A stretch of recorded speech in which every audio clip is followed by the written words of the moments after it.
Train की चोरी। रंगा पहले बहुत ही बड़ा चोर था, पर जब से उसे बेटी हुई तब से उसने चोरी करना छोड़ दिया। अब वो मेहनत की कमाई खाता है और अपने परिवार के साथ खुशी से जीवन बिता रहा है। एक बार की बात है, रंगा काम से घर वापस आता है। वो अपनी बीवी मीना को बहुत परेशान देखता है। क्या बात है मीना, तुम इतनी परेशान क्यों हो? और मेरी बेटी मुन्नी कहाँ है? वो दिखाई नहीं दे रही है। मुन्नी दोपहर को ही खेलने गई थी, पर अब तक घर नहीं आई। आस पड़ोस के सारे बच्चे घर पर ही है। आप जरा मुन्नी को ढूंढ कर लेके आइए ना। रंगा बेटी के लिए पूरा गांव ढूंढता है, लेकिन मुन्नी उसे कहीं नहीं मिलती। परेशान होकर रंगा घर वापस आता है। रंगा के साथ मुन्नी को ना देखकर मीना भी दुखी होती है। तभी रंगा को एक फोन आता है। हेलो रंगा, मुन्नी के लिए परेशान हो क्या? तू अपना समय मुन्नी को ढूंढने के लिए मत गवा। अरे कौन हो तुम? और मेरी बेटी के बारे में तुम्हें कैसे पता है? कहाँ है मेरी बेटी मुन्नी? अरे वाह, अपने दोस्त को ही भूल गया। लेकिन चलो, मैं याद दिलाता हूँ। मैं बिल्ला हूँ और तुम्हारी बेटी मेरे कब्जे में है। अरे बिल्ला तुम, आखिर तुम्हें क्या चाहिए मुझसे? वैसे मैंने ये चोरी का काम करना कब का बंद कर दिया है। क्यों मेरी बेटी को पकड़ रखा है तुमने?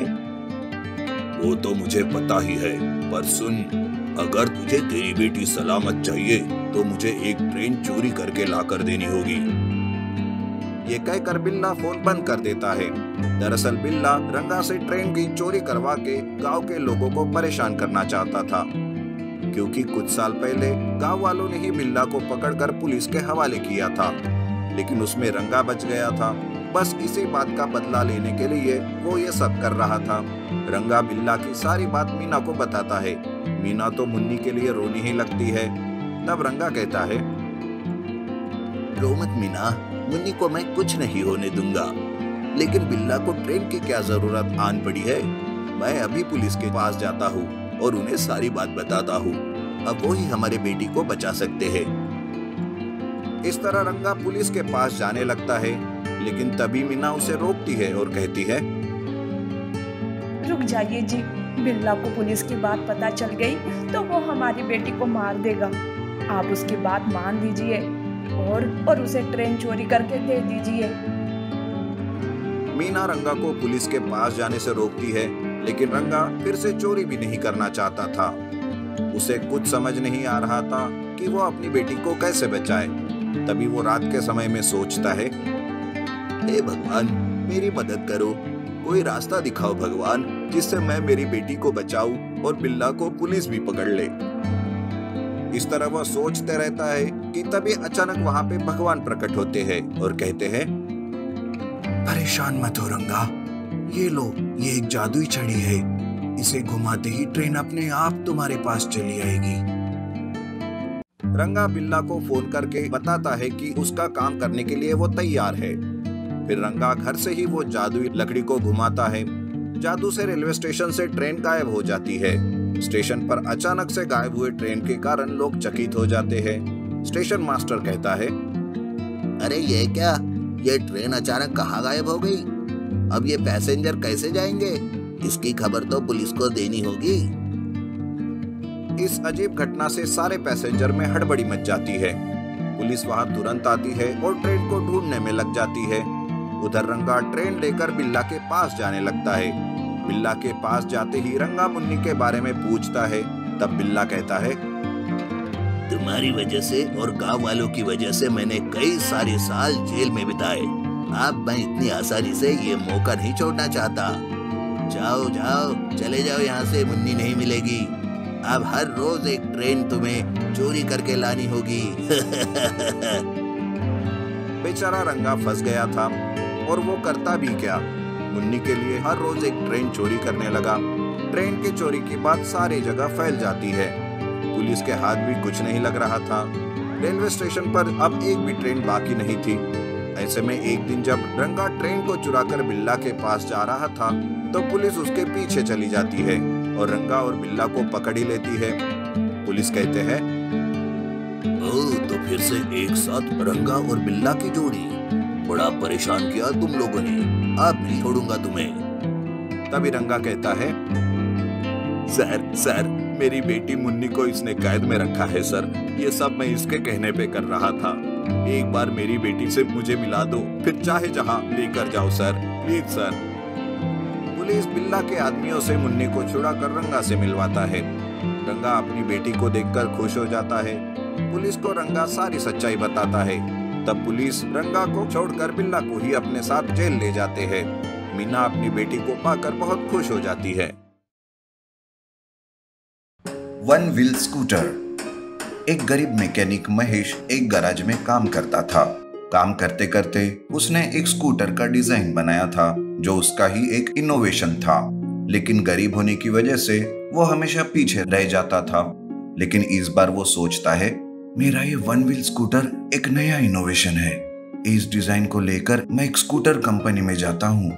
वो लोग ही इस डिजाइन पर पैसा लगा सकते हैं, क्योंकि मेरे पास तो इतने पैसे नहीं है कि मैं खुद से ही मेरा वन व्हील स्कूटर बनाऊं। हाँ, बड़ी बड़ी कंपनी ही मेरी मदद जरूर कर सकती है।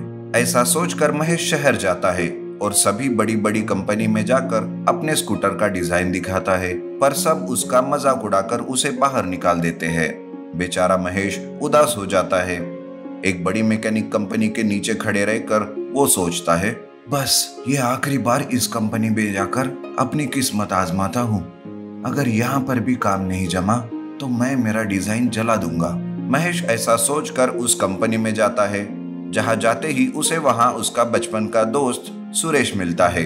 सुरेश को देखकर महेश भी बहुत खुश हो जाता है।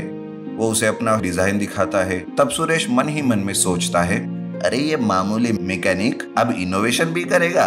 हम इंजीनियर यहाँ इतने काम करके मरे जा रहे हैं और ये एक है कि अपना वन व्हील स्कूटर का डिजाइन लेकर घूम रहा है। सुरेश को ऐसा सोचते हुए देख महेश कहता है, अरे क्या हुआ सुरेश, किस सोच में डूब गए हो? मेरा काम हो जाएगा ना? मैंने इसके लिए बहुत मेहनत की है, प्लीज मेरी मदद करो सुरेश। हाँ हाँ महेश, मैं तुम्हारी मदद जरूर करूंगा। बस ये डिजाइन तुम मुझे दे दो, मैं तुम्हारा काम मेन इंजीनियर तक पहुंचा दूंगा। महेश उसे अपना वन व्हील स्कूटर का डिजाइन देकर गांव वापस आ जाता है। वो बहुत ही खुश रहता है कि उसका सपना अब पूरा हो जाएगा, पर सुरेश ने तो उसका डिजाइन डस्टबिन में डाल दिया था। इस तरह से कुछ दिन बीत जाते हैं। वो बार बार सुरेश को फोन पर पूछता रहता है, पर सुरेश उसे हमेशा कोई ना कोई बहाना करके बता देता है। फिर एक दिन महेश सुरेश को मिलने उसके ऑफिस जाता है। क्या बात है सुरेश, मेरे काम का क्या हुआ? अरे यार, तुम तो मेरे पीछे ही पड़ गए। ठीक है, अब आ गए हो तो सच सुन ही लो। जब मैंने तुम्हारी डिजाइन को बड़े सर को दिखाया तो वो हंसने लगे और सभी उसका मजाक उड़ाने लगे। देखो, मुझे जो करना था वो तो मैंने कर दिया। अब तुम ये सब भूल कर अपना मैकेनिक का काम करते बैठो। ये बात सुनकर महेश के सारे सपने टूट जाते हैं। वो बहुत नाराज हो जाता है। उसका कहीं पर भी ध्यान नहीं लगता। उसकी ऐसी हालत उसके पिता को देखी नहीं जाती।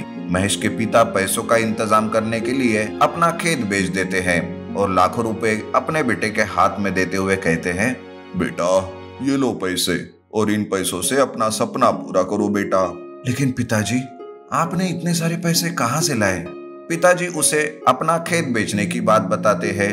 ये बात सुनकर तो महेश और भी दुखी हो जाता है, लेकिन पिताजी कहते हैं, बेटा दुखी मत हो। जब तुम्हारा सपना पूरा हो जाएगा और तुम्हें ढेर सारे पैसे मिल जाएंगे, तब मुझे मेरा खेत वापस खरीद कर देना। महेश अपना सपना पूरा करने में लग जाता है। बाजार से स्कूटर बनाने का वो सारा सामान लेकर आता है। अपने बनाए हुए डिजाइन के मुताबिक महेश वन व्हील स्कूटर को बनाने लगता है और कुछ ही दिनों में उसका वन व्हील स्कूटर बनकर तैयार हो जाता है। महेश वन व्हील स्कूटर को गांव में घुमाने लगता है। उसे देखकर सारे गांव वाले बहुत चकित हो जाते हैं। गांव का ही एक लड़का महेश का वन व्हील स्कूटर पर घूमने का वीडियो अपने फोन से निकालता है और उसे सोशल मीडिया पर अपलोड कर देता है। उस वीडियो को सारे लोग अपने फोन में देखते हैं और महेश का वो वीडियो बहुत फेमस हो जाता है, जिसे देखकर मिस्टर कपूर महेश से मिलने आते हैं और वो कहते हैं, महेश, हमें तुम्हारा ये आइडिया, तुम्हारा ये नया इनोवेशन बहुत ही पसंद आया है। हम तुम्हारे साथ एक डील करना चाहते हैं। क्या तुम हमारे साथ काम करना पसंद करोगे? महेश को कपूर उसके कंपनी में पार्टनर बनाता है और उसे वन व्हील स्कूटर बनाने का ऑर्डर देता है। महेश एक वीडियो से बहुत फेमस हो जाता है। उसके वन व्हील स्कूटर की चर्चा गांव-गांव और शहर-शहर होने लगती है। ऐसे में एक दिन कपूर उसे अपने कंपनी में लेकर जाता है। वो वही कंपनी रहती है जहाँ सुरेश भी काम करता था। कपूर सभी को बुलाकर कहता है, सुनो, हमारे लिए एक बहुत ही बड़ी बात है कि मिस्टर महेश हमारे साथ काम करेंगे, या ये कहो कि हम उनके साथ काम करेंगे। आज से ये भी आपके मालिक है। महेश जो कुछ कहता है वो आप सभी को मानना पड़ेगा। ये सब देखकर और सुनकर सुरेश के तो होश ही उड़ जाते हैं। उसे अपने किए पर पछतावा होता है और वो महेश से माफी मांगता है। वो मन ही मन में सोचता है, अरे काश उस दिन मैंने ही वो डिजाइन सर को दिखाया होता तो आज मैं महेश की जगह होता। कुछ ही दिनों में महेश बहुत बड़ा आदमी बन जाता है और जो खेत उसके पिता ने बेचा था उसे वापस खरीद कर वो पिताजी को दे देता है।